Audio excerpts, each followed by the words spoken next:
I'm Officer Robert Wilson with the Colorado Springs Police Department, and I'd like to take this opportunity to talk to you about bias-motivated crimes or hate crimes. Hate crimes occur when a person targets another person because of that person's actual or perceived race, color, religion, ancestry, national origin, physical or mental disability, or sexual orientation. Incidents may involve physical assault, damage to property, bullying, harassment, verbal abuse or insults, or offensive graffiti. In Colorado, there is no specific crime that is called bias-motivated crime. Rather, the designation is a sentence enhancer. Bias-motivated crimes are motivated by prejudice and bigotry.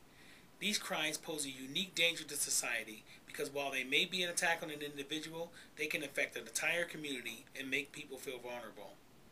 Bias-motivated crimes can erupt into violence between different groups and different community members. Not all bias-motivated incidents are criminal in nature. They may take the form of name-calling, racial slurs, hate speech, distribution of racist literature, distribution of hate-based literature, and other disrespectful behavior. Because of the far-reaching effects of hate crimes, it's important to report these crimes to the police.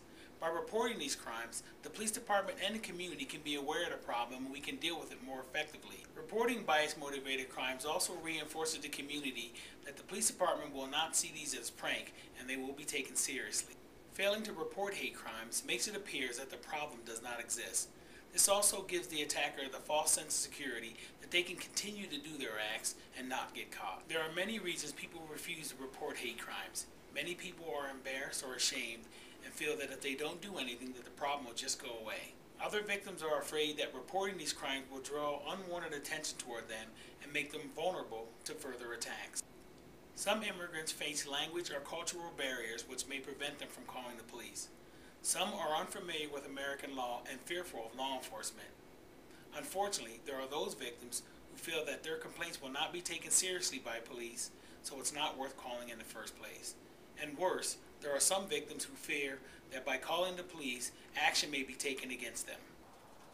If you or someone you know were the victim of a bias-motivated crime, you need to call the police right away.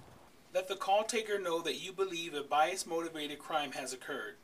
Many times, victims want to get rid of evidence that is offensive or embarrassing. It is vital to leave all evidence in place, making sure nothing is touched or removed.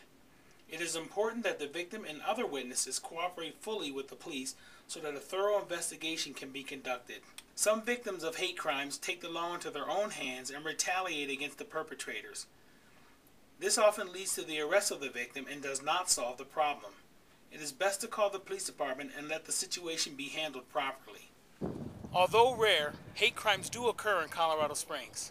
The preliminary numbers for 2010 show that 19 bias-motivated crimes were reported locally. Of those, 3 crimes were aggravated assaults, 7 were destruction, damage, or vandalism of property, 5 were intimidation, and 4 were other offenses not listed. Bias-motivated crimes are toxic to the community and taken seriously by the Colorado Springs Police Department. If the community members come together and report these types of crimes, we can make Colorado Springs a safe place for everyone to live.